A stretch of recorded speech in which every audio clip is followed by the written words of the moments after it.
বিশ্ববিদ্যালয়ের শেষ ডিগ্রি নিয়ে আজ আমি একজন পুলিশ ইন্সপেক্টর, আইন শৃঙ্খলা রক্ষাকারী বাহিনীর একজন সদস্য। তোমার মৃত্যুর সময় যে সিপাহীকে তুমি জন্ম দিয়েছিলে সে মরেনি।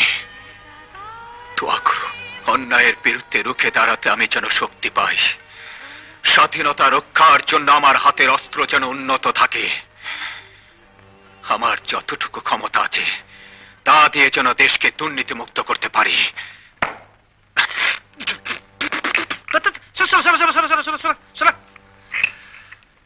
এই খারা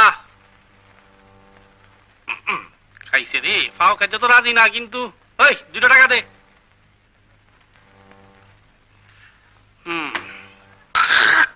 আরে আরে আরে ওই শালার বউ, সে পালাও, শ্বশুর বাড়ি পাইছো?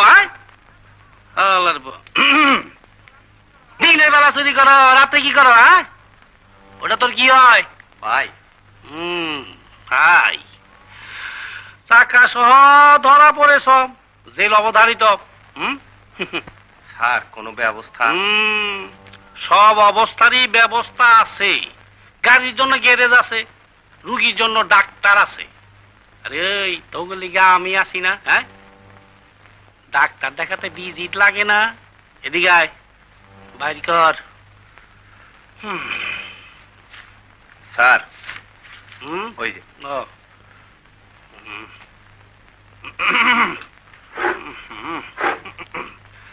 কত? 200 স্যার। কত? 200। আরে হালার বই, গরম বাজারে 200 টাকায় হয়? তোকে আক্কল জ্ঞান নাই, কমপক্ষে এই কেসে 1000 টাকা দিবি। আর ওই শালার বউ, একটা চাকা খুইলা বেচতে পারলেই তো 2000 টাকা পাস। হ্যাঁ, তবু স্যার একটা কিছু করেন আমার। সবাই ভিতরে আসুন।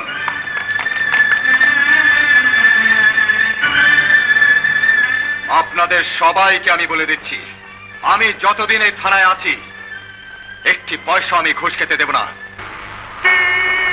কি হলো? আমি এই গাড়ির মালিককে খুঁজছি। আমি? কি প্রয়োজন? গাড়িটা এখান থেকে সরাতে হবে। কি কারণ? কারণ this is no parking area, এখানে গাড়ি রাখা নিষেধ। আমি জানি এবং জেনেই রেখেছি। জেনেই রেখেছেন? না না না না, চোখ উল্টানো কিছুই নেই। আপনার পোশাকে বলে দিচ্ছে আপনি কে। এই যে সাহেব, আপনি নিশ্চয়ই এই এলাকার আইন শৃঙ্খলা রক্ষার দায়িত্বে আছেন। সব জায়গায় কিন্তু আইন চলে না। আইন শৃঙ্খলা রক্ষা করার দায়িত্ব যাদের উপর নিয়োজিত তাদেরই দায়িত্ব রয়েছে আইনকে সব জায়গায় সমানভাবে প্রয়োগ করা। আপনার পরিচয়টা জানতে পারি কি? আমার পরিচয়টা শুনলে আপনি এক্ষুনি এখান থেকে একটি নেংটি ইঁদুরের মতো দৌড়ে পালাবেন। তাহলে আর শুনে দরকার নেই, কারণ যে কোনো অবস্থাতে এই পোশাক আমাকে এখান থেকে পালাতে দেবে না। আপনি যেই হন না কেন, গাড়িটা এখান থেকে সরিয়ে নিন, না হলে ফাইন করে দেব। গাড়িটা এখানেই থাকবে। থাকবে না? থাকবে। সরি, গাড়িটা এখানে না থাকার জন্য আমার যে সামান্য ক্ষমতাটুকু আছে তা আমি ব্যবহার করতে বাধ্য হচ্ছি।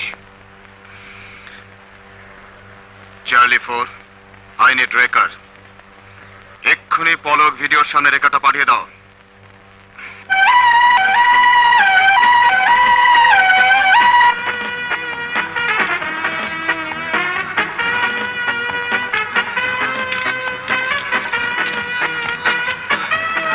সাহেব, এটা কিন্তু একটু বাড়াবাড়ি হয়ে যাচ্ছে। একটু বাড়াবাড়ি নয়, আমি আমার ডিউটি করছি। ঠিক আছে, আমি সারাদিন এখানে বসে থাকবো। এবার পারলে গাড়ি নেন। এখনো বলছি গাড়িটা সরিয়ে নিন, না হলে কিন্তু আপনাকে শুদ্ধ গাড়িটা নিয়ে যাব। চাকরির ভয় নেই? থাকলেও কিছু করার নেই, ডিউটি আমাকে করতে হবে। এই চলো গাড়ি, এই চলো। ভালো হচ্ছে না কিন্তু, ফলাফল খুব খারাপ। আমি দুঃখিত, জেনেও আমাকে করতে হচ্ছে এই পোশাকের জন্য। আমি কিন্তু দেখে নেব, আপনাকে নেক্সট ইদার বানিয়ে ছাড়বো। Remember it.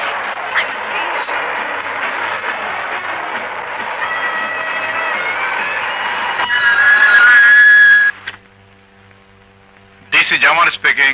আব্বু, আমি ধানমন্ডি থানায় এখন অ্যারেস্ট। তার মানে এই থানার ওসি আমাকে অ্যারেস্ট করেছে আর কি সব আজে বাজে কথা বলছে। ওই দেখো আবার কেমন করে তাকায়।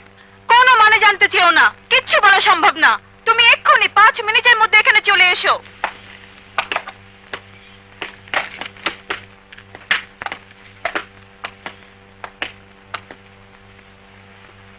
দেখুন আমি কার মেয়ে।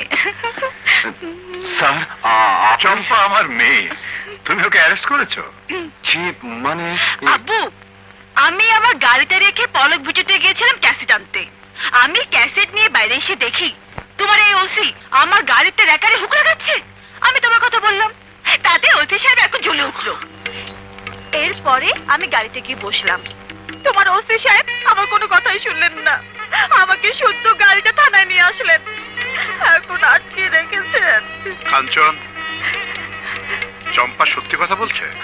শুধু এইটুকু সত্য, রেকার দিয়ে ওনাকে শুদ্ধ আমি গাড়িটা এখানে নিয়ে এসেছি, এবং আপনি না বলার পূর্ব মুহূর্ত পর্যন্ত আমি জানতাম না উনি আপনার মেয়ে। আপনার মেয়ে জানলেও স্যার আমি এটাই করতাম। উনি নো পার্কিং এরিয়ায় গাড়ি রেখেছিলেন। আমি ওনাকে গাড়ি সরাতে বললে উনি গাড়ি না সরিয়ে আমার ক্ষমতা দেখতে চেয়েছিলেন। আমার যতটুকু ক্ষমতা আছে আমি তাই করেছি। স্যার, আমি ওনাকে অ্যারেস্ট করিনি, নো পার্কিং এরিয়ায় গাড়ি রাখার দায়ে ফাইন করেছি। এই তার রিসিট।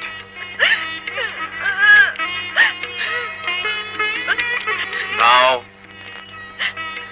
নাও বলছি। যাও গাড়িতে গিয়ে বসো, যাও।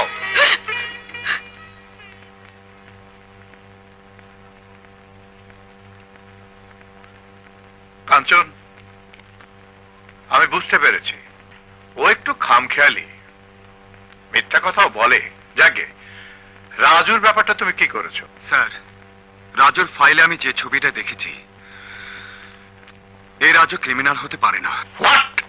স্যার, এই রাজু একজন মুক্তিযোদ্ধা ছিল, আমরা একসাথে যুদ্ধ করেছি। ও আমার বন্ধু।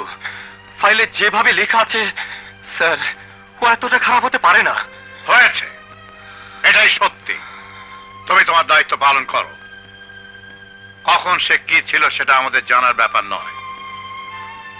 এখন সে শহরের একটা আতঙ্ক।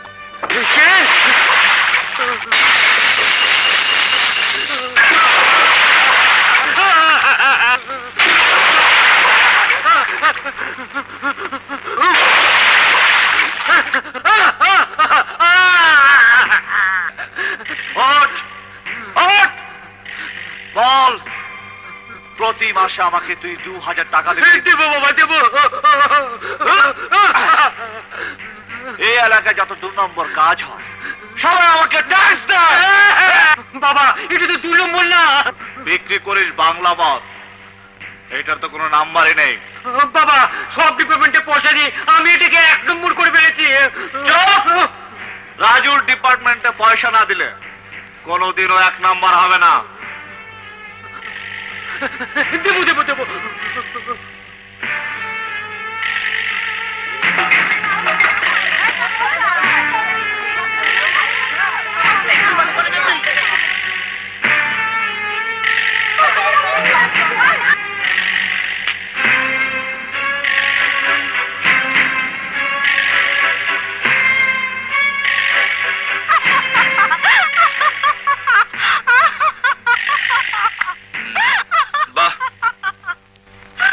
সিরাজদৌলার আলেয়ার হাসি।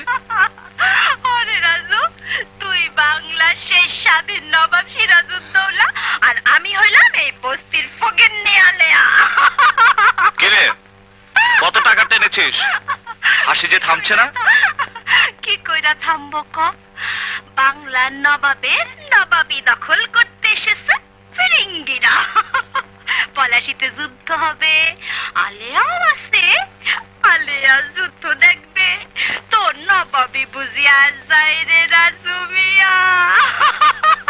চুপ কর। হাসতে চুপ তুমি করো রাজু মিয়া। ফিরিঙ্গিরা কয়া গেছে আমার হিরোইন বেচার ট্যাক্স, বস্তির ঘর ভাড়া সব তাগো দিতে হবে। খালি কয়া যায় নাই, আজকা বলে তো হবে। ওই যে হোটেলে তোমার আব্বুরা। যাও যাও যাও যাও যাও।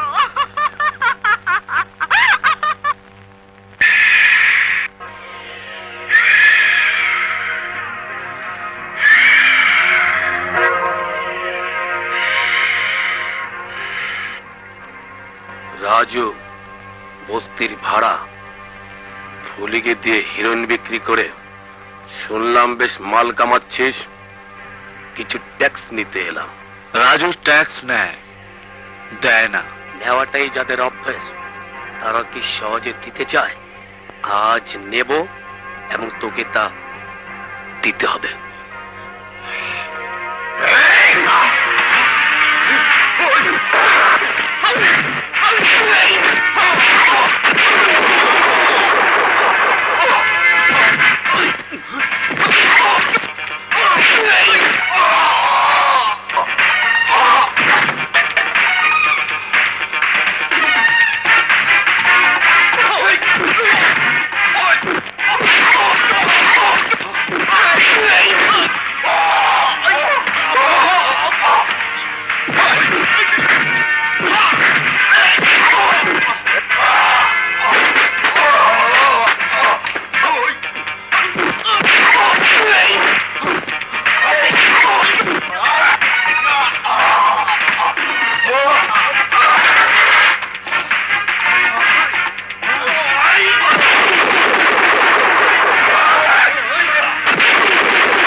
টোকাই, রশি নিয়ে আয়, আমি তাকে বেঁধে রাখবো। এখান থেকে নেওয়ার জন্য তোর কোনো বাবা থাকলে তাকে খবর দে। খবর দিতে হবে না, আমি নিজে এসেছি। সালাম ওসি সাহেব, সালাম। শুনেছি আপনি নতুন এসেছেন। আমি জানি 2 নাম্বারকে 1 নাম্বার করতে হলে আপনাদের কিছু মাল দিতে হয়। আপনি চলে যান। প্রতি মাসের ট্যাক্স 1 তারিখেই পাবেন। মোরা একটি ফুলকে বাঁচাবো বলে যুদ্ধ করি।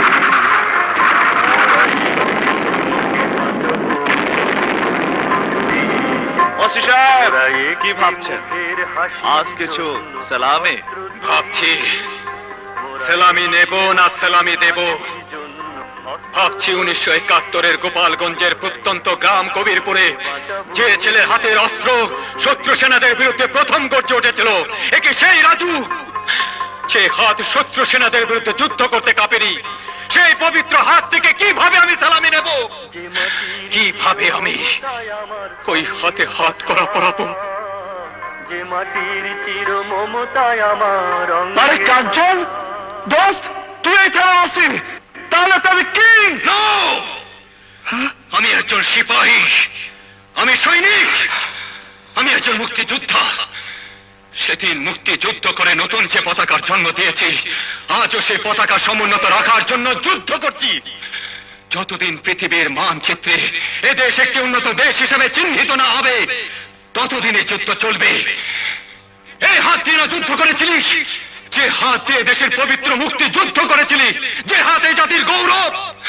মৃত্যুর পরে এ দেশের মিউজিয়ামে যে হাতের মমি বানিয়ে রাখার কথা, সেই হাত দিয়ে অবৈধ পয়সা রোজগার করতে লজ্জা করে না? কাঞ্চন, কাঞ্চন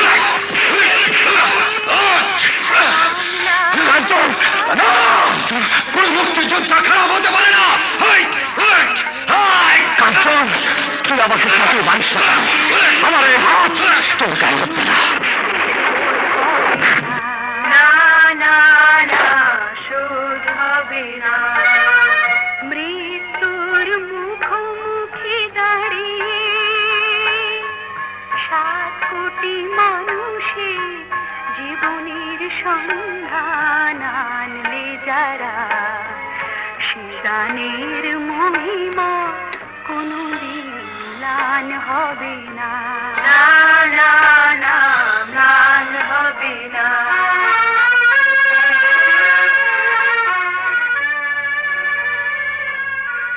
কাঞ্চন, চলে আসিস। আমি কিন্তু তোর জন্য না খেয়ে বসে থাকবো। ভাইজান, খাবেন না? সুরজ, আমার খাবারটা থানা হাজতে নিয়ে যা। ভাইজান, আমি আজ থানা হাজতে বসেই খাবো। কে হলো? খাবারটা থানা হাজতে পাঠিয়ে দে।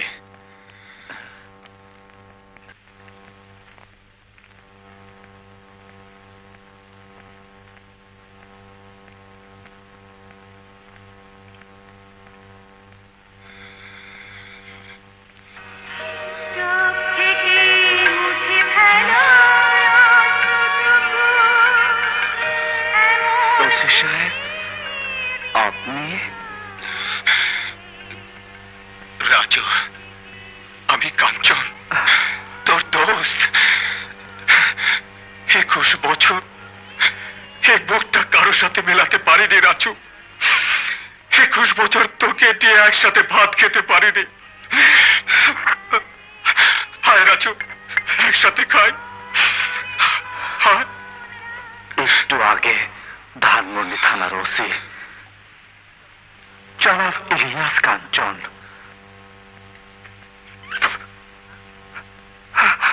যার খুশিতে এখন নাক দিয়ে আমার রক্ত ঝরছে, সে তাকে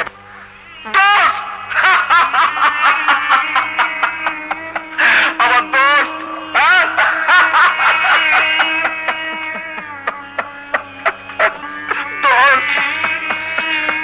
রাজু, এই দেখ, আমার গায়ে পুলিশের পোশাক নেই। আমি কাঞ্চন, আমি গোপালগঞ্জের কাঞ্চন।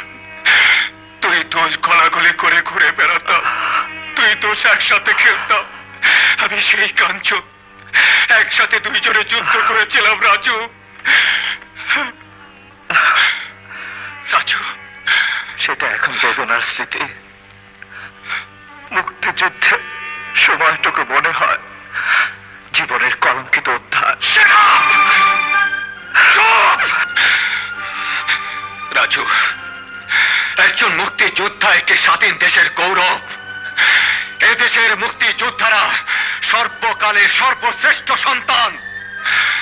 একজন মা যেমন একটি সন্তানকে জন্ম দিয়ে তাকে ফেলে দিতে পারে না, তেমনি কোন মুক্তিযোদ্ধাও দেশের সাথে বেইমানি করতে পারে না। তুই তুই কেন থানা হাজতে? তোকে নিয়ে তো ইতিহাস লেখা হবে। তা না হয়ে আজ তোর নামে থানার ক্রিমিনাল ফাইলে রিপোর্টের পর রিপোর্ট লেখা হয়েছে কেন? ঐতিহাসিকরা মুক্তিযুদ্ধের ইতিহাসে আমার নাম লিখেছে কিনা আমি জানি না, তবে থানার ফাইলে ক্রাইমের যে ইতিহাস লেখা হয়েছে তা লিখেছে তোর মতো একজন পুলিশ অফিসার। রাজু, হ্যাঁ, দেশ স্বাধীন হলো, অস্ত্র জমা দিয়ে ফিরে গেলাম কলেজে।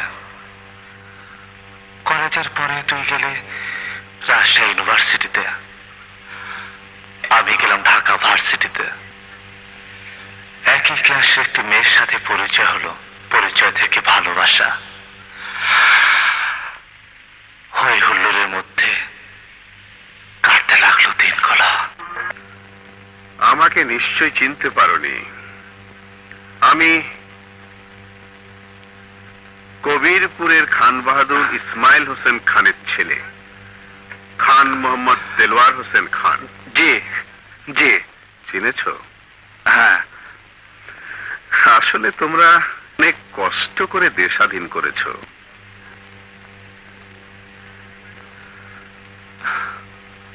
উপভোগ করছো? তোমার পায়ে ওটা বিদেশি জুতো না? হ্যাঁ, আচ্ছা, তোমার দাদার কথা মনে আছে? ছোটবেলায় দেখেছি, অল্প অল্প মনে পড়ে। তোমার দাদার সামনে দুটো দাঁত ভাঙা ছিল। তোমার দাদা ছিল আমাদের পেয়াদা। আমি তখন খুব ছোট। তোমার দাদা একদিন আমাকে জুতো পরাতে গিয়ে ফিতে বাঁধতে পারছিল না। একটা লাথি মেরেছিলাম, এক লাথিতেই সামনে দুটো দাঁত ভেঙে গেল। কচি, তোমার বাবা ঢুলে ঢুলে হাঁটতো বলে তাকে আমরা কচ্ছপ বলে ডাকতাম। আর তোমাদের বাপ দাদা 14 পুরুষ ছিল আমাদের রায়ত, প্রজা, গোলামি বলতে পারো। গোলামের ইতিহাস বলা কি আপনার শেষ হয়েছে? শেষই বলতে পারো। দেশ স্বাধীন হয়েছে, তাই তো তুমি রাজু, কচিমুদ্দির ছেলে, আমার ড্রয়িং রুমে আমার সামনে সোফায় বসে আছো, তাও আবার জুতো পায়ে দিয়ে। তখন একটা সময় ছিল আমাদের বাড়ির সামনে দিয়ে কেউ জুতো পায়ে দিয়ে হাঁটতো না। জানেনই তো দিন বদলায়। এই ভারতবর্ষে মোগলদের পতন হয়েছে, ইংরেজদের পতন হয়েছে, তারপর আপনাদের। তুমি কি মাইন্ড করছো? যা সত্যি তাই বললাম। কচিমুদ্দি অর্থাৎ তোমার বাবা আমাদের বাড়ির চাকর। স্টপ! স্টপ! কচিমুদ্দির ইতিহাস বন্ধ করুন। একটা কথা মনে রাখবেন খান সাহেব, স্বাধীনতা যুদ্ধে কচিমুদ্দির ছেলেরা সেদিন অস্ত্র ধরেছিল শুধু নতুন পতাকার জন্ম দেওয়ার জন্য নয়, তাদের অধিকার আদায়ের জন্য। এই অধিকার আদায়ের জন্য প্রয়োজন হলে তারা আবার অস্ত্র তুলে নেবে। খান সাহেব, আমার দুর্ভাগ্য যে তোমার পরিচয় আমি আগে জানতে পারিনি। জানতে পারলে কোনোদিনও তোমার সাথে আমার সম্পর্ক তো দূরের কথা, ছায়াও মারাতাম না। তোমার বাবার লাঠিতে আমার দাদার দাঁত ভেঙেছিল, এ কথা আমি কোনোদিন ভুলতে পারবো? No, never, impossible. Get out, I say get out, get out.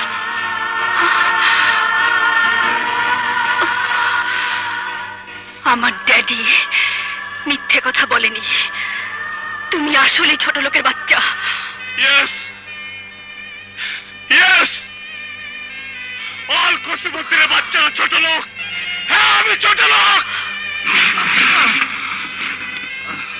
আরে খান বাহাদুরের বাচ্চা, আরে খান সাহেব, আরে দালালের বাচ্চা, এই দেখ কচিমুদ্দির ছেলে এসেছে।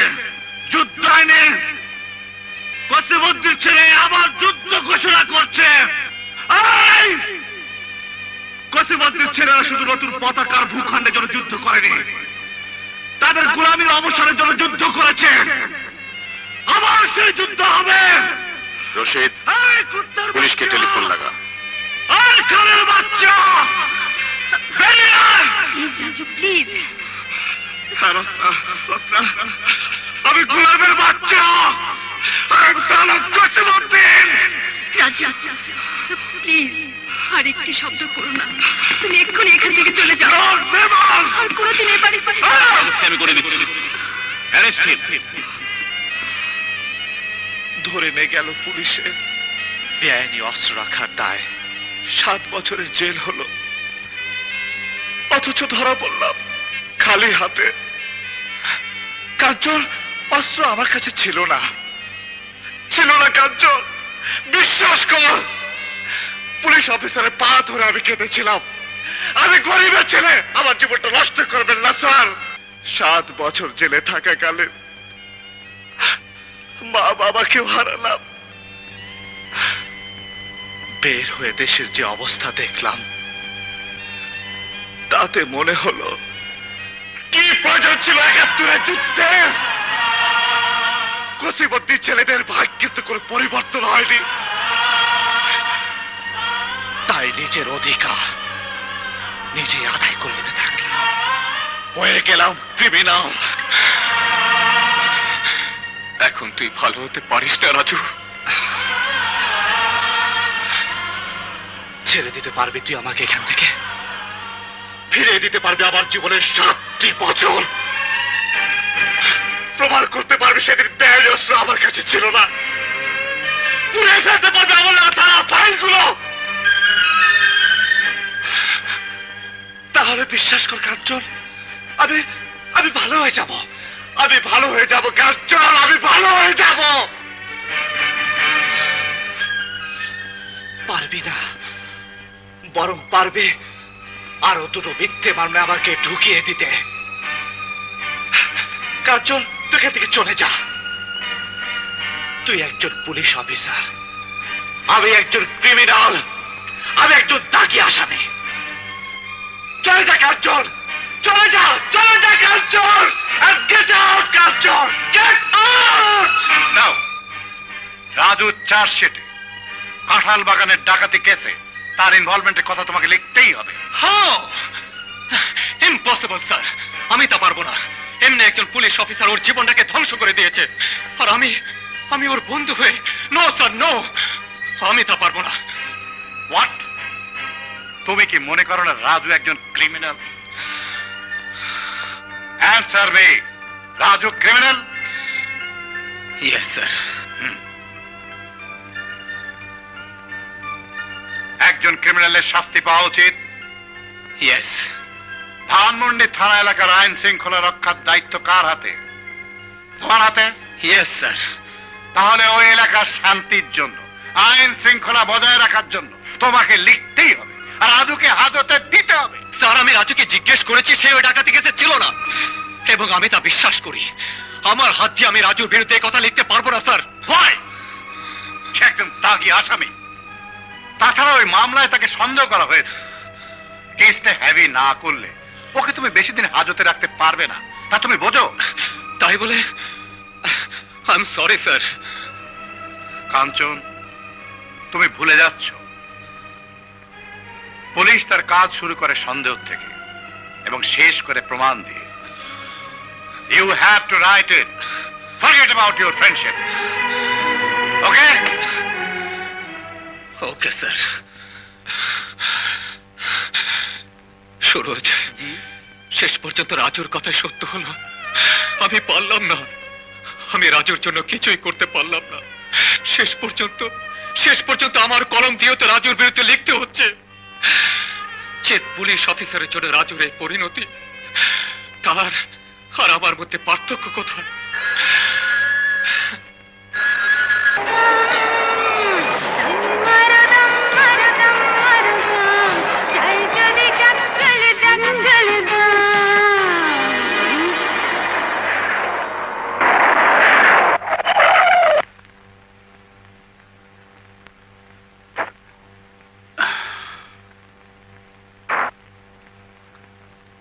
এই, এদিকে আয়। ফুলির ঘর কোনটা? স্যার, এইটা।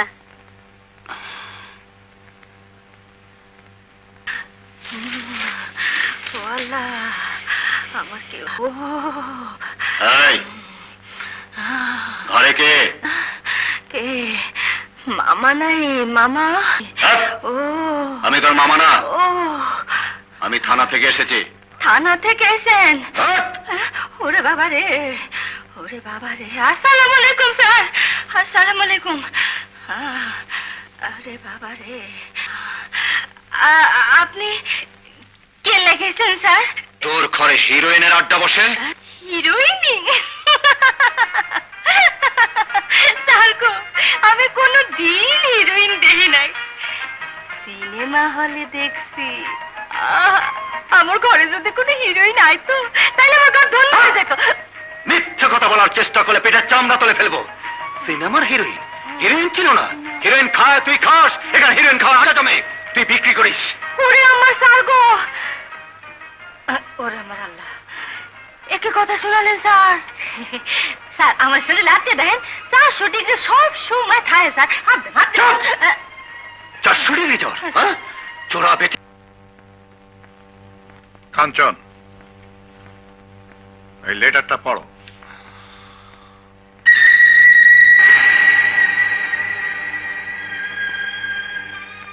কেন লিখেছো? স্যার, আমার সামনে যে ফাইলগুলো আছে তা সবই আমার লেখা। এগুলোর সাথে মেলালে বুঝতে পারবেন এই লেখা আমার নয়। আমার প্রতি এতটুকু বিশ্বাস রাখবেন স্যার, আমি যা করি তা বলার সৎ সাহস আমার আছে। এই চিঠি আমি লিখিনি, লিখলে অবশ্যই আমি স্বীকার করে নিতাম।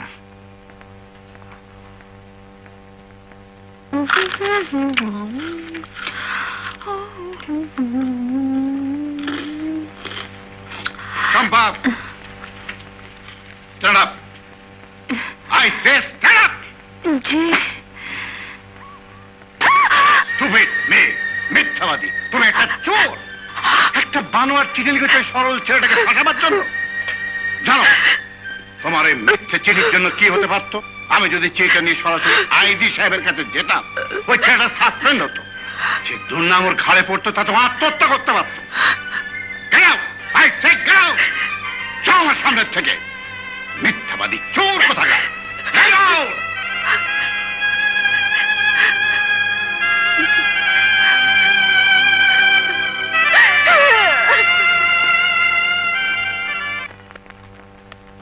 এক্সকিউজ মি ব্রাদার,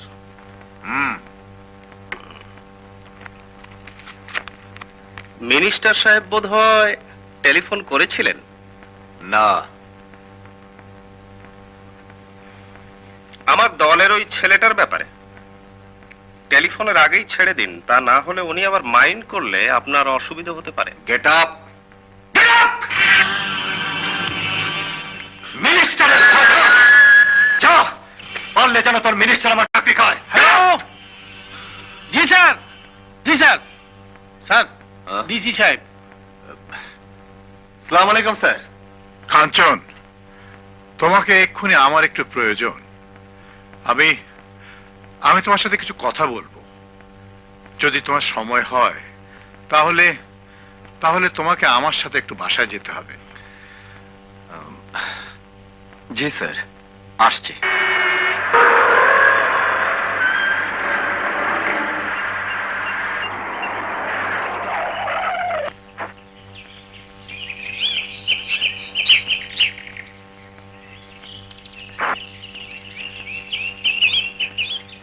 কাঞ্চন, জি, আমি তোমাকে এনেছি ওর সাথে একটা কম্প্রোমাইজ করিয়ে দিতে। আমি বুঝতে পেরেছি প্রথম দিনের ঘটনার পর থেকে ও দারুণ জিদ চেপেছে। ও তারই প্রতিশোধ নেওয়ার জন্য এইসব ঘটনাগুলো করছে। তুমি মনে কিছু করো না বাবা, ওর সাথে তুমি একটু হাত মিলিয়ে ফেলো। আমি জানি আমি তোমাকে ছোট করছি। না না, ঠিক আছে স্যার। জিদ্দি মেয়ে তো কখন আবার কি করে বসে। চল এসো। আব্বু, তুমি আমাকে কোনোদিন মারবে এ আমি ভাবতেও পারিনি। কি হবে এ জীবন রেখে?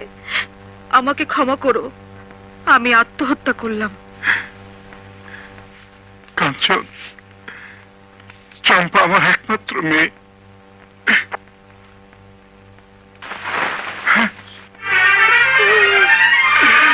কাঞ্চন, আমার চম্পা রে, আমার চম্পা রে।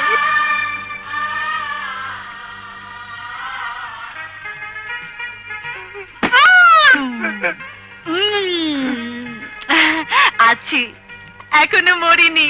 আজ 5 এপ্রিল।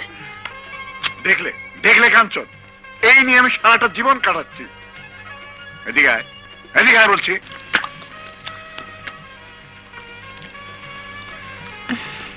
কাঞ্চন তোর কাছে হার মেনেছে। বাবা হাত মেলাও তো।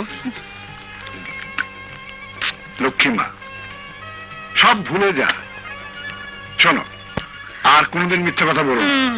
হাত মেলাও মা।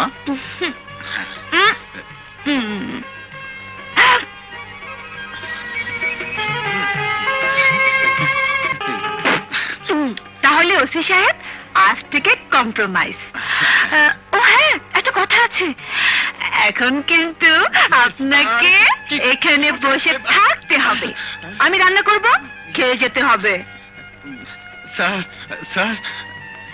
কি ব্যাপার? আপনার স্যারের দিকে তাকাচ্ছেন কেন? এটা অফিস নয়, এটা বাড়ি। এই বাড়ির মালিক আমি। হ্যাঁ স্যার, আমার মিনিস্টারের ডিউটি আছে, মিটিংয়ে আমি নিচে না থাকলে। ও হ্যাঁ, আমি তো ভুলেই গিয়েছিলাম। চম্পা, কাঞ্চন আরেকদিন খাবে মা, ওর খুব জরুরি কাজ আছে। জন্মের পর থেকে দেখছি তোমাদের সব কাজই জরুরি। ঠিক আছে, যান যান ওসি সাহেব। রাগ করবেন না, আমি একদিন নিজে এসে খেয়ে যাব।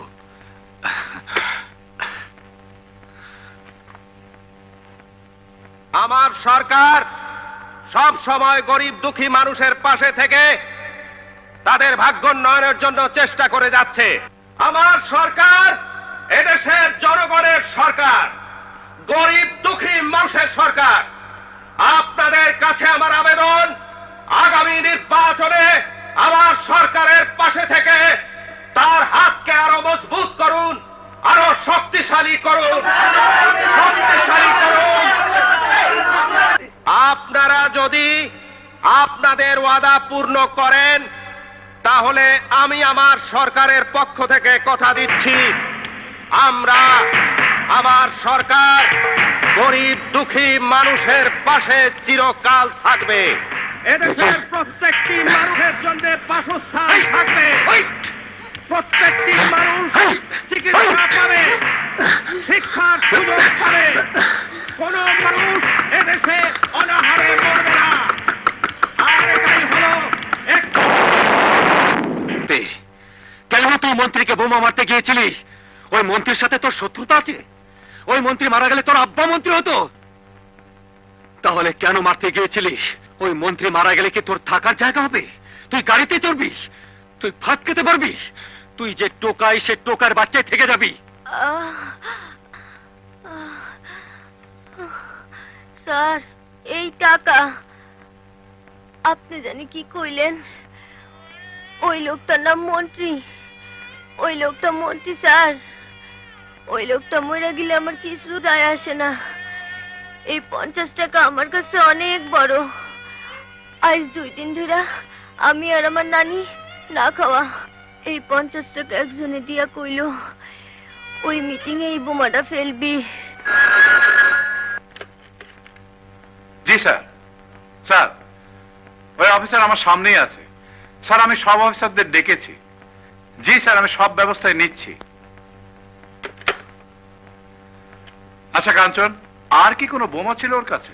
জি না, একটাই। হাই অফিসিয়ালসদের কাছ থেকে উপর্যুপরি টেলিফোন আসছে, বোমাটা বাস্ট না হলে অবশ্যই তোমারও কিছু করার ছিল না। আপনাদের সবার প্রতি আমার অর্ডার, সামনের ইলেকশনে বোমাবাজি বন্ধ করতেই হবে। ইম্পসিবল। বোমাবাজি বন্ধ এই দেশে সম্ভব নয় স্যার। ওয়াই? স্যার, এই 50 টাকার সমস্যা যতদিন না মিটবে ততদিন এই দেশে বোমাবাজি চলবে। What do you mean? দুঃখের হলেও সত্যি স্যার, যে ছেলেটি বোম মারতে গিয়েছিল তার কাছে মন্ত্রীর জীবনের চেয়ে এই 50 টাকা অনেক বড় ছিল স্যার। 50 টাকা, শুধু 50 টাকার বিনিময়ে এদেশের একজন টোকাই অ্যাটম বোম মারতেও দ্বিধা করবে না স্যার, কারণ সে ক্ষুধার্ত। এই 50 টাকা দিয়ে সে ভাত খায়। স্যার, এ আমাদের অক্ষমতায়, আমাদের লজ্জা, এটাই জাতির কলঙ্ক স্যার। কাঞ্চন, আমার বন্ধু রত্নার বাবা দেলোয়ার হোসেন খান, ওর কথাই তোমাকে বলেছিলাম, তোমাদের দেশের ছেলে। জামান, আমার দেশের সাথে খুব একটা যোগাযোগ নেই। তোমার বাড়ি কোন গ্রামে? পরানপুর। আরে কি যেন নামটা মনে আসছে না। ও হ্যাঁ, রফিকুদ্দিন শেখকে চিনতে? আমার চাচা ছিলেন। জামান, বংশীয় ছেলে। দেশের বাড়ি যাই না তো, কি করে চিনবো এদের? হ্যাঁ, তোমরা কথা বলো, আমি ওদিকে একটু অ্যাটেন্ড করি। স্বাধীনতা যুদ্ধের সময় বোধহয় দেশের বাড়িতে ছিলেন। হ্যাঁ, ওই সময় একবার রাত্রে আপনাদের বাড়ি গিয়েছিলাম, পেলাম না। পরের দিন ভোরে শুনলাম আপনি নাকি সারা রাত পায়খানার মধ্যে লুকিয়েছিলেন। আপনার সারা শরীরে নাকি গু মেখে গিয়েছিল, মুখের মধ্যে নাকি গিয়েছিল। আমি একটু ওদিক থেকে আসি। জামান, শালা, এই শালা।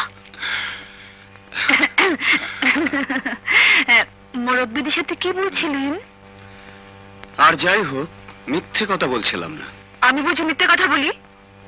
না, তা নয়, সত্য কথা কখনো বলেছেন কিনা তাই ভাবছি। এ বুঝি বিয়ের দাওয়াত?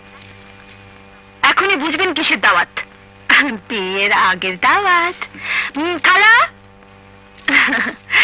ইনি আমার খালা। আসসালামু আলাইকুম। খালা কি যেন বলবে আপনাকে। খালা, কথা বলো, আমরা আসি। ভালো করে বলো, ভালো করে। তোমার নামই তো কাঞ্চন। জি। তোমার সাথে আমার কিছু কথা আছে। জি বলুন। কি আর কথা, খোলাখুলি বলে ফেলি। তোমার সম্পর্কে সব আমরা জেনেছি। তুমি খুব স্ট্রেট ফরওয়ার্ড ছিলে, তাই সোজাসুজি বলি। আমার দুলাভাই তোমাকে খুব পছন্দ করেন, চম্পাও। চম্পাকে বিয়ে করতে তোমাকে কোনো আপত্তি আছে? আমিও তাহলে সোজাসুজি বলি। আমি তো তোমাকেই তালাশ করতেছি। তোমরাই সারা দেশে হিরোইন বেচো? আমি শুনছি হিরোইন বেচলে 14 বছরের জেল, না হয় ফাঁসি।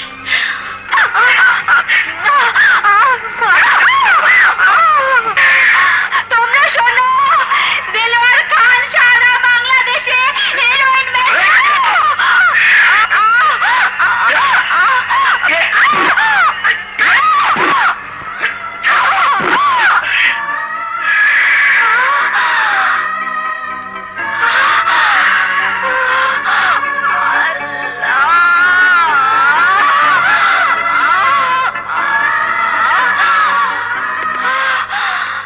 শাবাশ কবিলা, মানি লোকের মান তুমি বাঁচিয়েছো।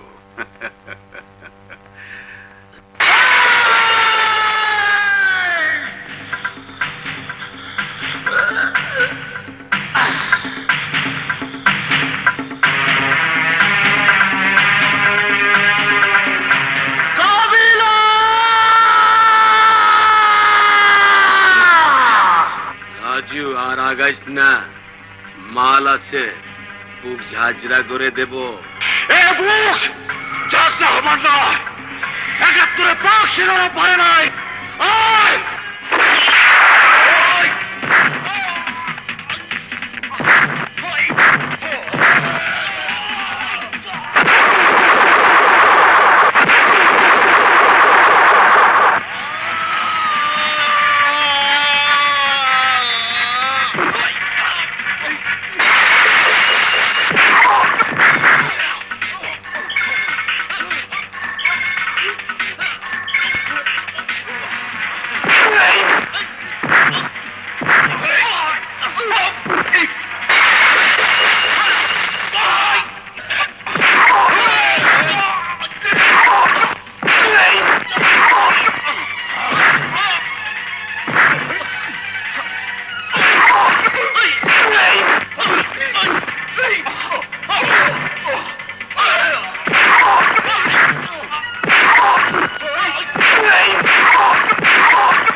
শোনো, তুমি রাজুর কাছ থেকে যে রিভলভারটা পেয়েছো, ওটার নাম্বার যদি B234 হয়, তাহলে ওটা আমার বন্ধু খান সাহেবের রিভলভার, এবং ওটা আজই রাজু ছিনতাই করেছে।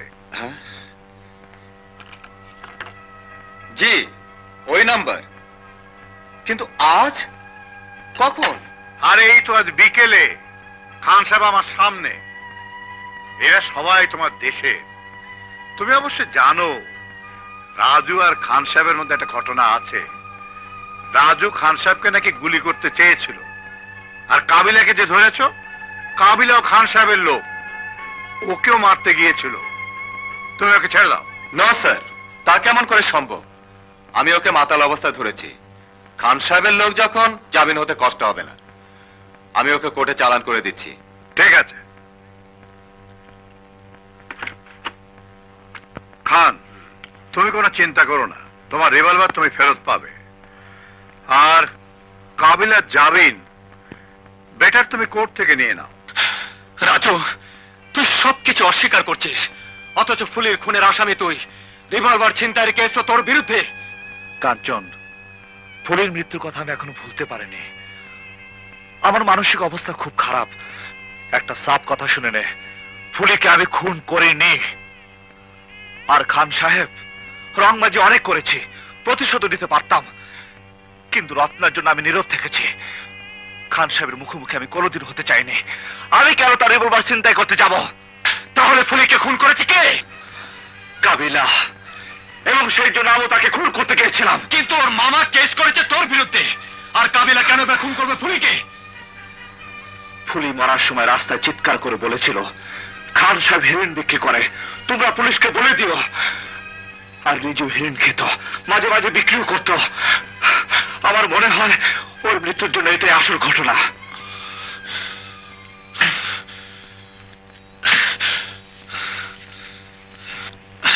ফুলের পোস্টমর্টম করার সময় ওর বুকের মধ্যে এই কার্ডটা পাওয়া গেছে। এটা সম্পর্কে তুই কিছু জানিস? হ্যাঁ, আমার মনে হয় এই কার্ডই হলো আসল। এই কার্ড দেখে সে হেরোইন কিনতে গিয়েছিল।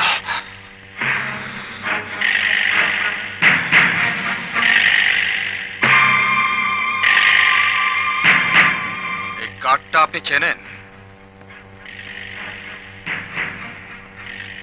পুলিশের চোখে ফাঁকে দেওয়ার মতো সমস্ত কায়দা কানুন আপনার জানা আছে, আমি জানি।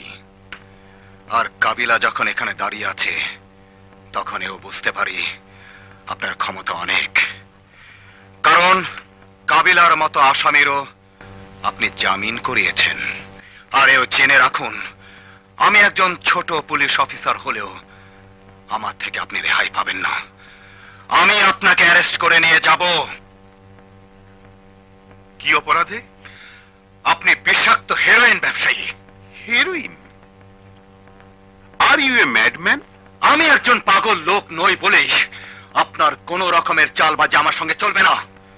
দেশের আইন কানুন কি এমন হয়ে গেছে যে তোমাদের মতো একজন খুদে পুলিশ অফিসার যে কারুর বাড়ির মধ্যে ঢুকে যে কাউকে অ্যারেস্ট করতে পারে? আমি তোমার শ্বশুরকে টেলিফোন করেছি, সে আসবে। থানায় গিয়ে তার সঙ্গে দেখা হবে। চলুন।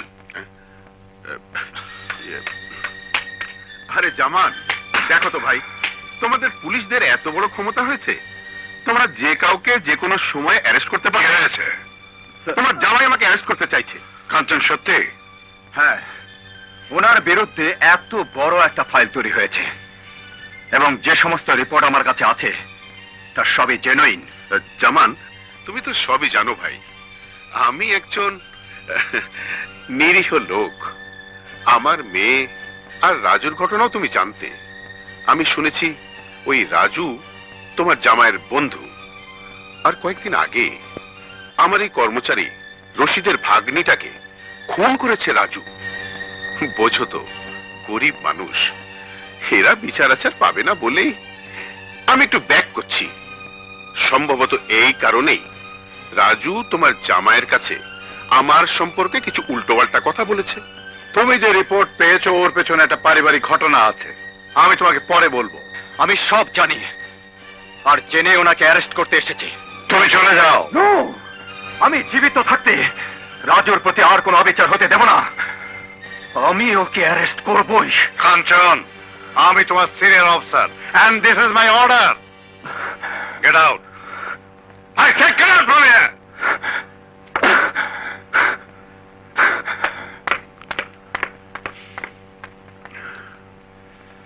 সরি খান, চলে।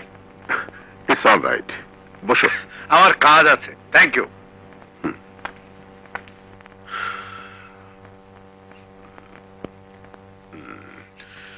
Inspector and Raju,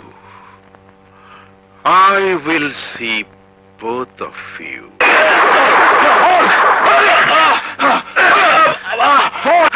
এই কার্ডের আসল মালিক কে?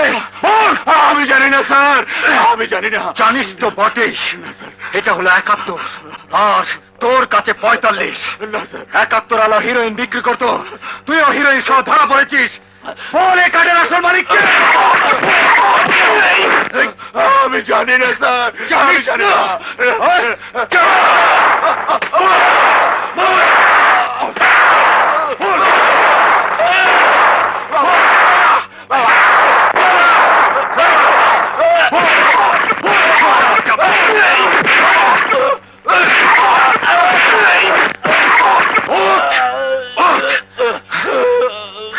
বলতে তোকে হবে।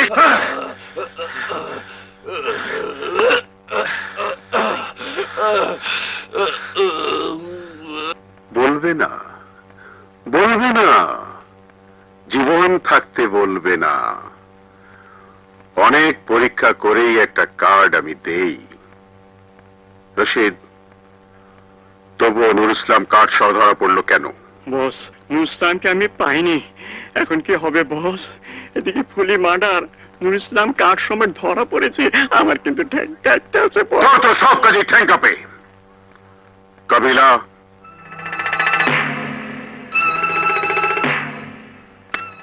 নুর ইসলাম থানা হাজতে আছে। আজ রাত থেকে সে আর কোনো কথা বলবে না।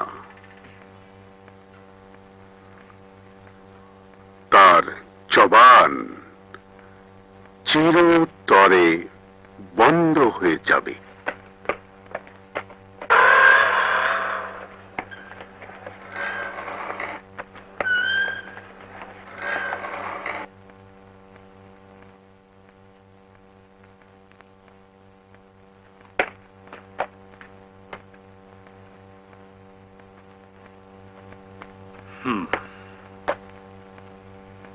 ওসি সাহেব, ওকে হিরোইন সহ আপনি ধরেছিলেন? জি স্যার। টর্চার করেছিলেন? জি স্যার। কখন মারা গেছে? জানি না স্যার, তবে আমার টর্চারে বোধহয় ও মরেনি। হাজতে আর কোন আসামি ছিল? জি স্যার, আর একজন ছিল। তাকে ডাকুন। রহিম সাহেব। জি স্যার। কাবিলাকে নিয়ে আসুন। ডিউটি অফিসার কে ছিলেন? জি আমি। কটার সময় জানতে পারেন মারা গেছে? রাত 2টোর সময় স্যার।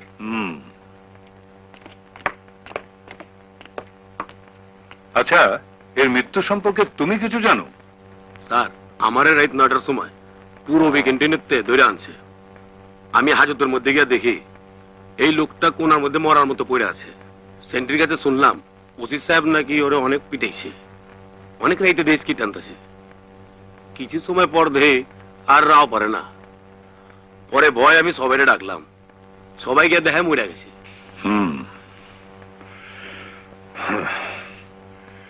রহমান সাহেব। স্যার। কাঞ্চনকে সাসপেন্ড করে অ্যারেস্ট করুন। বলবীর, বল উন্নত মম শির, শির নেহারি আমারি নত শির ওই শিখর হিমাদ্রির।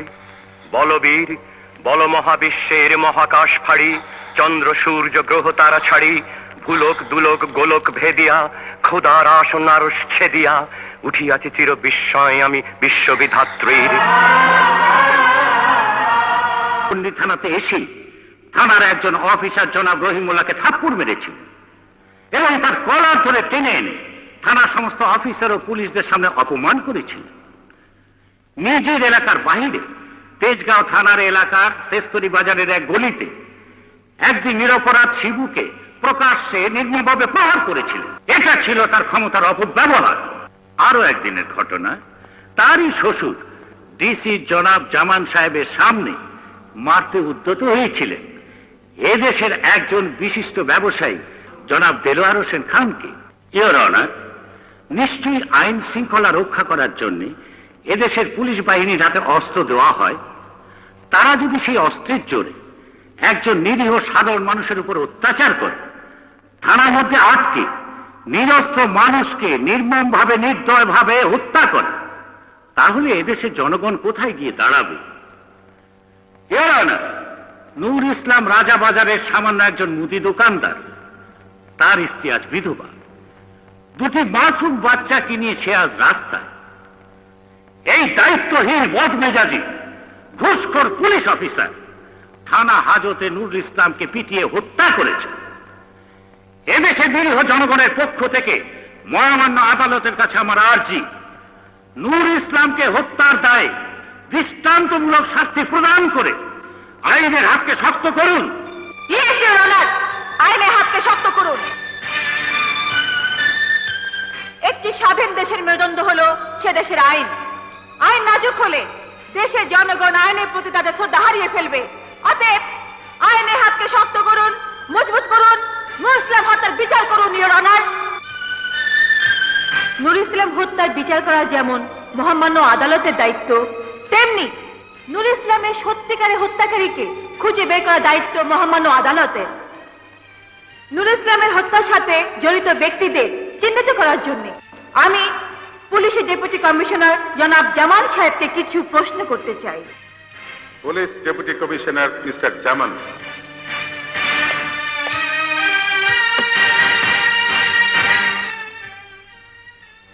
জনাব জামান সাহেব, ইলিয়াস কাঞ্চন আপনার অধীনে একজন পুলিশ অফিসার ছিলেন। আমার প্রতিপক্ষ বলেছেন একদিন আপনার সম্মুখে আপনার নির্দেশ অমান্য করে জনাব দেলোয়ার হোসেন খানকে মারতে চেয়েছিলেন। এটা কি তার কোনো ব্যক্তিগত ক্ষোভ ছিল, অথবা আপনার কি মনে হয় এটা তার ক্ষমতার অপব্যবহার? হ্যাঁ, আমার ধারণা এটা তার ব্যক্তিগত ক্ষোভ। রাজু এবং ইলিয়াস কাঞ্চনের বন্ধুত্ব ছোটবেলার থেকেই। পারিবারিক কারণে রাজুর সাথে দেলোয়ার হোসেন খানের কিছুটা বিরোধ আছে। সেই বিরোধের কারণে বন্ধুর পক্ষ হয়ে খান সাহেবকে অপমান করতে চেয়েছিলেন ইলিয়াস কাঞ্চন। কোনো প্রমাণ ছাড়াই অ্যারেস্ট করতে চেয়েছিলেন খান সাহেবকে। আমি মনে করি এটা তার ক্ষমতার অপব্যবহার। জনাব ডিসি সাহেব, জনাব ইলিয়াস কাঞ্চন যেদিন খান সাহেবকে অ্যারেস্ট করতে গিয়েছিলেন সেদিনকে তার হাতে এই কাজটি দেখেছিলেন? হ্যাঁ, দেখেছিলাম। Please note down your honour.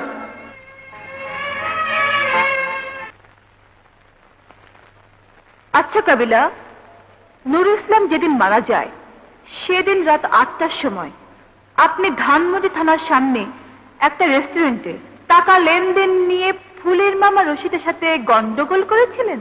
জি। রশিদ ধানমন্ডি থানায় আসে এবং আপনার বিরুদ্ধে মামলা দায়ের করে। জি। মামলা করতে আসে কে? ওই রেস্তোরাঁয় পুলিশ গিয়ে আপনাকে অ্যারেস্ট করা পর্যন্ত 2 ঘন্টা সময় লাগে। জি না। ইয়েস, কারণ থানায় ওই মামলার রেকর্ড আছে। মহামান্য আদালতের কাছে ওই মামলার এজাহার কপি প্রদান করা হলো। ইওর অনার, কাবিলাকে আমার প্রশ্ন করা শেষ। এবার আমাকে অনুমতি দিলে আমি এই মামলার আসল ঘটনাবলীর বিবরণ দিতে পারি। অনুমতি দেয়া হলো। ইওর অনার, এই মামলার নেপথ্য নায়ক প্রধান আসামি দেলোয়ার হোসেন খান একজন হিরোইন ব্যবসায়ী। অবজেকশন ইওর অনার, আমার প্রতিপক্ষ মামলার বিষয়বস্তু থেকে দূরে সরে যান। না, না ইওর অনার, এটাই মামলার বিষয়বস্তু। দেলোয়ার হোসেন খান নতুন কায়দায় অবৈধ হিরোইন ব্যবসা করেন। খুচরা ভাবে হিরোইন বাজারে ছাড়ার জন্য তিনি এই কার্ড সিস্টেম চালু করেছিলেন। কার্ড বহনকারী দেখলেই তাকে হেরোইন দেওয়া হতো। ফুলের মৃত্যুর পরে তার কাছে ওই একই ধরনের একটি কার্ড পাওয়া যায়। ফুলি এই কার্ড সম্পর্কে ফাঁস করতে চেয়েছিল বলেই তাকে খান সাহেবের নির্দেশে খুন করা হয়।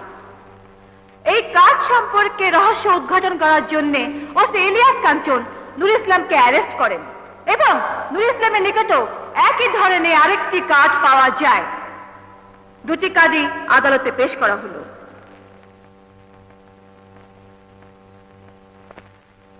নূর ইসলাম সবকিছু ফাঁস করে দেবে এই ভয়ে খান সাহেবের প্রয়োজন ছিল নূর ইসলামের মুখ বন্ধ করা, কিন্তু নূর ইসলাম তখন পুলিশের হেফাজতে। তাকে খুন করার জন্য কাবিলা এবং খান সাহেবের একজন বিশ্বস্ত কর্মচারী ধানমন্ডি থানার অদূরে একটি রেস্তোরাঁয় গন্ডগোলের প্রহসন করে। রাত্রি 10টার সময় আসামি হয়ে কাবিলা হাজতে প্রবেশ করে এবং গভীর রাত্রে তাকে গলা চেপে হত্যা করে। এই তার পোস্টমর্টম রিপোর্ট।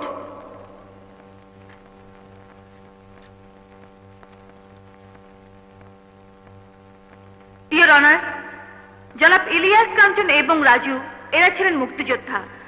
দুজনের মধ্যে ছিল ঘনিষ্ঠ বন্ধুত্ব। এই একই উপজেলার বাসিন্দা দেলার হোসেন খান, তিনি ছিলেন রাজাকার। রাজাকারদের সাধারণ ক্ষমা ঘোষণা করা হয়েছিল তারা যেন সংশোধন হয়ে ভালো হয়, কিন্তু ইয়োর অনার, এটা খুবই দুঃখের বিষয়, দেলার হোসেন খান আজও ভালো হননি, আজও মনে প্রাণে এদেশের স্বাধীনতাকে মেনে নিতে পারেননি। তাই এখনো তিনি মুক্তিযোদ্ধাদের বিরুদ্ধে অনেক জঘন্য ষড়যন্ত্রে তার শিকার আজকে টেরর রাজু।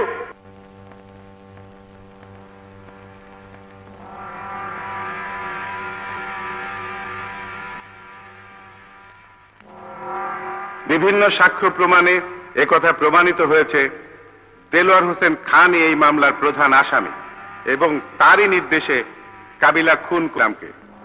দেলোয়ার হোসেন খানকে পরবর্তী কোর্টে হাজির হওয়ার জন্য নির্দেশ দেওয়া হলো। বাংলাদেশ দণ্ডবিধির 302 ধারা মোতাবেক কাবিলাকে যাবজ্জীবন কারাদণ্ডে দণ্ডিত করা হলো। পুলিশ ইন্সপেক্টর ইলিয়াস কাঞ্চনের বিরুদ্ধে আনিত অভিযোগ প্রমাণিত না হয় তাকে বেকসুর খালাস দেওয়া হলো এবং তাকে শপথে পুনরায় বহাল করার জন্য সংশ্লিষ্ট কর্তৃপক্ষকে নির্দেশ দেওয়া হল।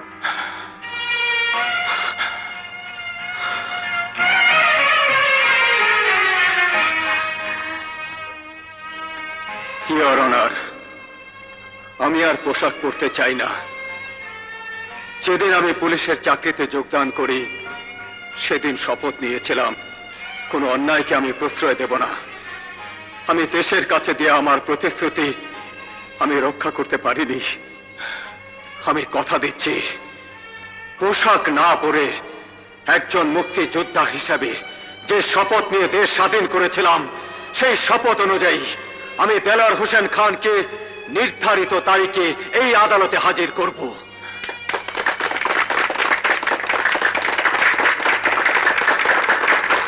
সেই ড্যাডি, এটাই তোমার আসল পরিচয়? মা আমার, তুই যা শুনেছিস সব বানোয়াট, সব মিথ্যে। রাজুকে বিনা দোষে জেল খাটিয়েছো, সে তো মিথ্যে নয়। আমার সামনে থেকে তাকে পুলিশে ধরে নিয়েছিল। আমি সেই পাপেরই প্রায়শ্চিত্ত করতে যাচ্ছি। তোমাকে বলে যাচ্ছি, শুনে রাখো, আমি রাজুকেই বিয়ে করব যদি সে দয়া করে আমাকে বিয়ে করে। রত্না, আমার ইজ্জত বংশমর্যাদাকে ধুলোয়। ছি, তোমার আবার বংশমর্যাদা, তোমার আবার ইজ্জত? তুমি একটি নর্দমার জঘন্যতম কীট সমতুল্য। বাংলাদেশে তোমার বাঁচার অধিকারই তো নেই। তুমি এদেশে থাকো কি করে? আমার কথা ভুলে যেও, আমি তোমার মেয়ে। রত্না,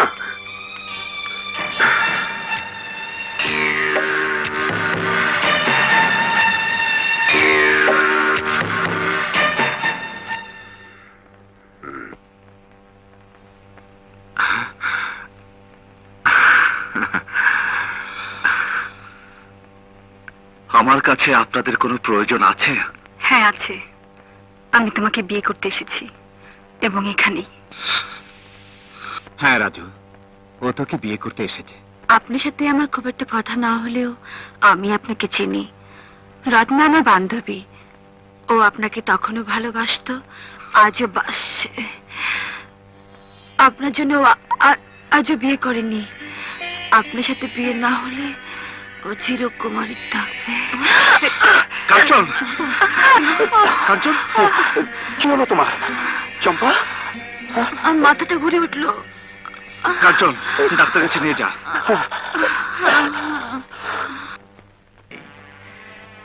তুই আর আমি সমান। ওই শালা!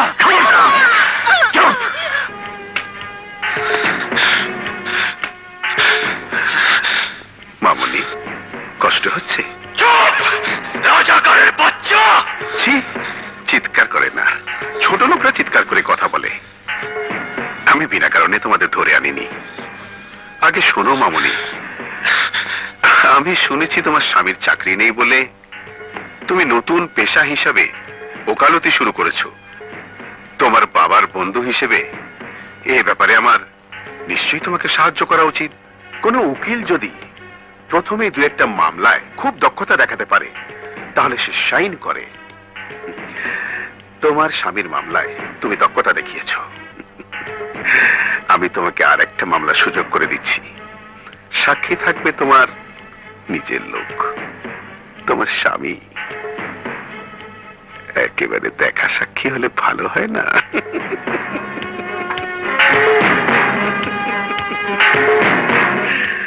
শিবু, ব্যবস্থা করো। রশিদ,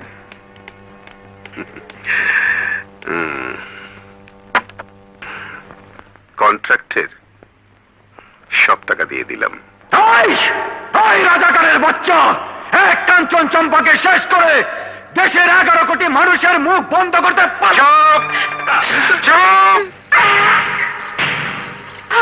আগে পারবি না। ছেড়ে দে বলছিস, ছেড়ে দে। আমির বাচ্চা, ছেড়ে দে বলছিস। দেশে জল ভুলিতেছে মাঝি পথ, ছিড়িয়াছে পাল, কে ধরিবে হাল, আছে কার হিম্মত। কে আছো জোয়ান, হও আগুয়ান, হাকিছে ভবিষ্যৎ।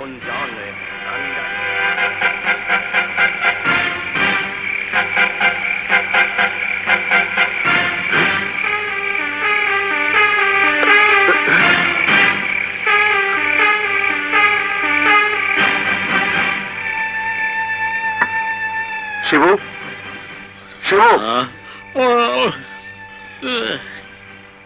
ওরা কই? রাস্তায় ফেলে দিয়েছি। মেরে ফেলেছো? মেরে ফেলানোর কন্ট্রাক্ট তো ছিল না, তবে যা হয়েছে মার্ডার কেসের জন্য রেডি থাকবে। মিরপুরের রাস্তায় ফেলে দিয়েছি, মারা যাওয়ার সম্ভাবনা 90%। ভালো করনি, আমার আসা পর্যন্ত ওদের রাখা উচিত ছিল।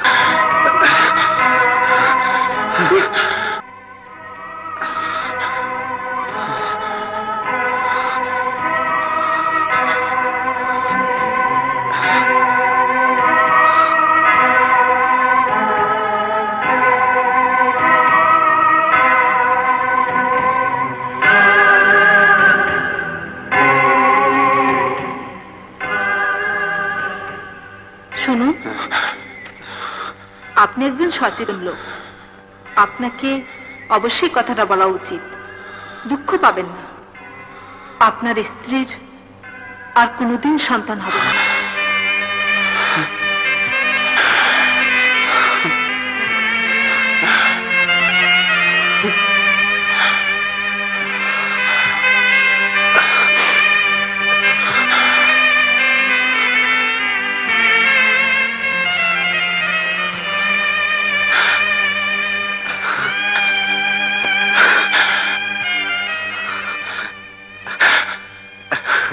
চম্পা, আমাদের দরকার নেই, আমাদের দরকার নেই বাচ্চার।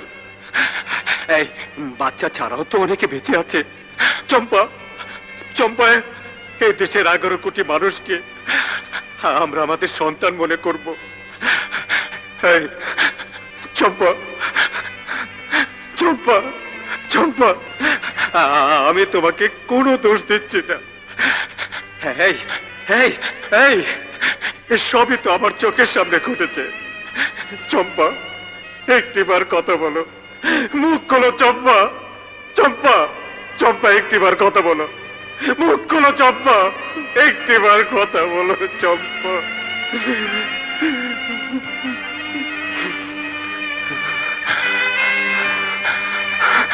হ্যাঁ হ্যাঁ, আমার মেয়ে আর মেয়ের জামাই গতকাল বিকেল থেকে খোঁজ নেই। আপনি কন্ট্রোল রুম, ডিএমপি সব থানায় জানিয়ে দিন।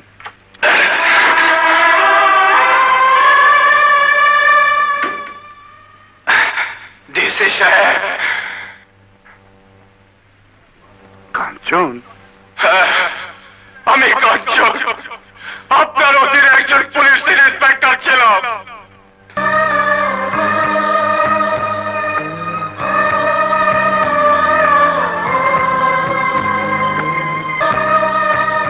চম্পা, দেখো কে এসেছে।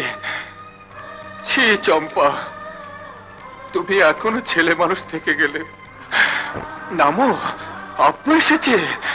চম্পা, চম্পা, চম্পা, চম্পা, চম্পা, চম্পা, চম্পা, চম্পা। বস, আমার ঠ্যাং কাটতে আছে, আমি ঘামে যাচ্ছি। বাড়িটা অন্ধকার থাকবে, বাইরে থেকে তালা দিয়ে আটকে রাখবি। শিবু, কয়েকদিন ঢাকার বাইরে থাকো। জীবিত রেখে ভালো করনি, কারণ ওর শ্বশুর ডিসি আর ও খুব সিরিয়াস।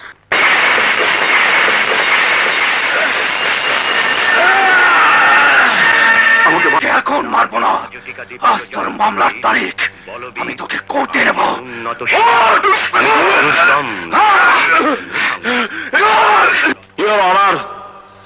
আমি যেদিন পৃথিবীতে জন্ম নিয়েছিলাম সেদিন নিশ্চয় আমি ডাকাত ছিলাম না, সেদিন নিশ্চয় আমি খুনি ছিলাম না, সেদিন নিশ্চয় আমি টেরর ছিলাম না। আজ আজ কেন আমি একজন দাগী আসামি, খুনি হিসাবে এই কাজ করায়? এই দেশ, এই সমাজ ব্যবস্থা আমাকে খুনি করেছে, আমাকে টেরর করেছে।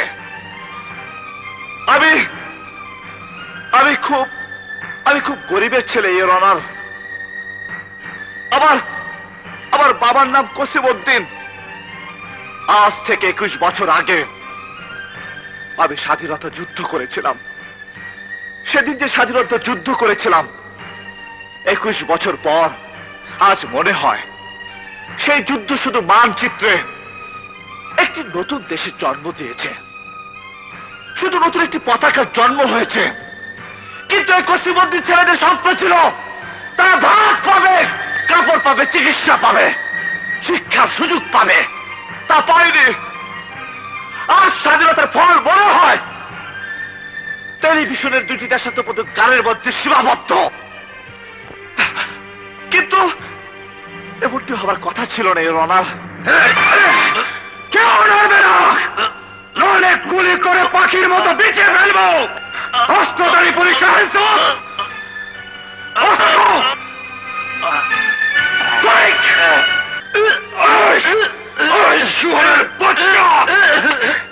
আপনি বসুন জয় সাহেব, খবরদার আর কেউ এক চুলো নড়বে না। ইউরাজ, এই ব্যক্তির আজ কোর্টে হাজির হওয়ার তারিখ ছিল। আমি বলেছিলাম আপনারা পারবেন না, আমি নিয়ে আসবো।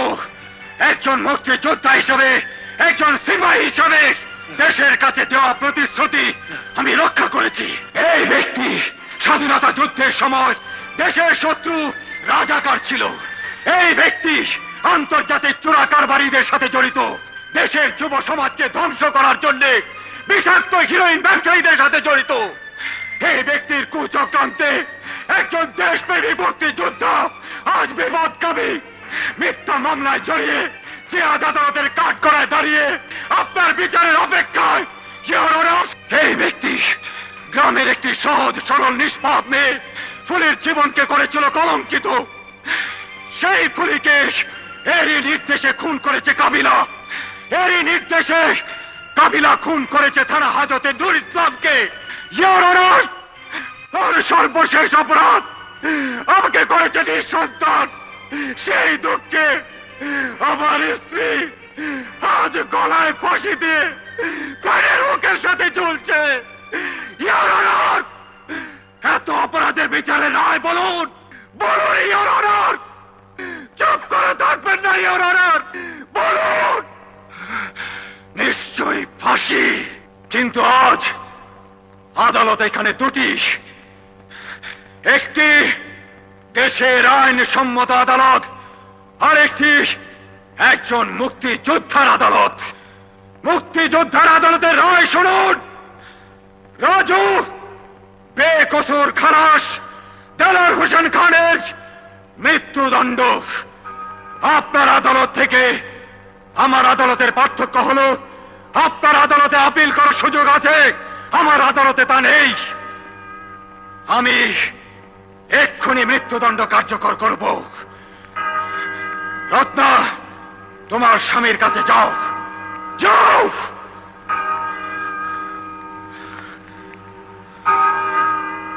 রাজুর হাত ধরে এখান থেকে চলে যাও, কারণ তোমার বাবার মৃত্যুদণ্ড এক্ষুনি কার্যকর হবে। ক্যাপ্টেন, রাজু যা, যা বলছিস।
পবিত্র সংসদে বসে যারা দেশ চালালো, আমি তোমাদের কাছে এই পতাকা পৌঁছাতে চেয়েছিলাম, পারলাম না। এই পতাকা জন্ম দেওয়ার জন্য যুদ্ধ করেছিলাম। 11 কোটি মানুষের কাছে অনুরোধ, এদেশের রাজনীতিবিদ, বুদ্ধিজীবী, কৃষক, শ্রমিক ভাইদের কাছে অনুরোধ, এই পতাকা যেন উঁচু থাকে, উঁচু থাক, উঁচু থাক।